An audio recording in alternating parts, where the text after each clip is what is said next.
शक्ल से ही विलन दिखने वाले इस इंसान को तो आप सभी लोग जानते ही होंगे।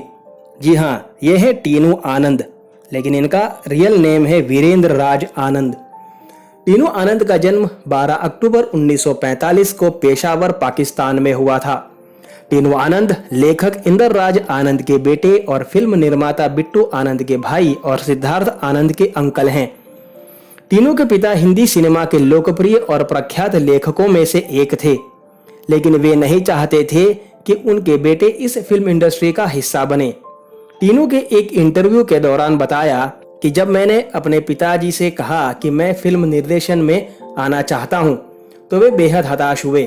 जब उन्होंने देखा कि मैं और कुछ नहीं करना चाहता तो उन्होंने मेरी जिद के आगे फेंक दिए और सत्यजीत रे के स्कूल में दाखिला दिला दिया। इसके बाद मेरा निर्देशन की दुनिया में दाखिला हुआ।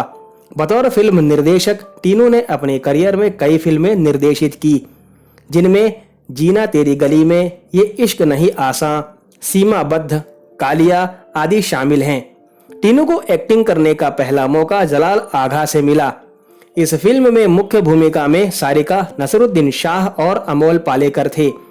फिल्म में लोगों को टीनू का किरदार बेहद पसंद आया। उन्हें क्रिटिक्स ने भी बेहद सराहा। बतौर एक्टर टीनू ने अपने करियर में कई फिल्में की, जिनमें पुष्पक, अग्निपथ, खिलाड़ी, चमत्कार, दिल जले, कभी न कभी, 7 रंग के सपने, अगली और पगली, दे दनादन, मासूम, दामिनी, अंजाम जैसी फिल्में शामिल हैं। अब जानते हैं टीनू आनंद से जुड़ी कुछ खास बातें। उल्लेखनीय फिल्म निर्माता के अब्बास भी टीनू आनंद के परिवार के दोस्त थे और स्कूल और कॉलेज की छुट्टियों के दौरान टीनू उनसे उनकी फिल्मों में एक भूमिका के लिए भीख मांगते थे और वे उन्हें छोटे हिस्से देते थे। लेकिन 7 हिंदुस्तानी में के अब्बास ने उन्हें प्रमुख भूमिकाओं में से एक की पेशकश की थी। 7 हिंदुस्तानी के लिए के अब्बास को एक नायिका की जरूरत थी और उन्होंने टीनू से पूछा कि क्या वे नीना सिंह नाम की उनकी एक दोस्त को फिल्म में अभिनय करने के लिए कह सकते हैं। नीना मान गई।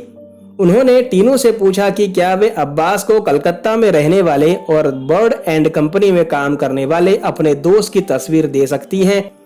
फोटो विक्टोरिया मेमोरियल के सामने खड़े एक लंबे आदमी की थी। जबकि अब्बास ने तस्वीर देखी तो उन्होंने कहा कि उस आदमी को ऑडिशन के लिए मुंबई आना था। इस तरह अमिताभ बच्चन मुंबई पहुंचे। यह टीनू आनंद ही थे जो अमिताभ बच्चन को के अब्बास के कार्यालय में ले गए थे। रात में के अब्बास ने अमिताभ को पूरी फिल्म के लिए 5000 की पेशकश करने के लिए टीनू आनंद को कहा था। अमिताभ ने इस प्रस्ताव को स्वीकार कर लिया क्योंकि उन्हें एक भूमिका की सख्त जरूरत थी। फिल्म में अमिताभ को शायर के दोस्त का रोल मिला, जो रोल टीनू आनंद को निभाना था। दुनिया मेरी जेब में बनाने के दौरान टीनू आनंद कालिया नाम की कहानी पर भी काम कर रहे थे। विभिन्न अभिनेताओं के साथ चक्कर लगाने के बाद कालिया अमिताभ पर उतरी। इस प्रकार अमिताभ बच्चन के साथ टीनू आनंद का लंबा जुड़ाव शुरू हुआ और वे बेहद करीबी हो गए। कालिया के बाद उन्होंने अमिताभ बच्चन के साथ शहंशाह और मैं आजाद हूं भी की। शहंशाह का मशहूर डायलॉग रिश्ते में तो हम तुम्हारे बाप लगते हैं उनके पिता इंदर राज आनंद ने लिखा था। संगम फिल्म की रिलीज के रात टीनू आनंद के पिता और राज कपूर के बीच लड़ाई हो गई थी और उनके पिता ने राज कपूर को थप्पड़ मार दिया था और प्रतिशोध में राज कपूर और संगम से जुड़े सभी लोगों ने और उनके दोस्तों ने उनके पिता का बहिष्कार कर दिया था। उनके पिता ने 18 फिल्में इस तरह से खो दी थी।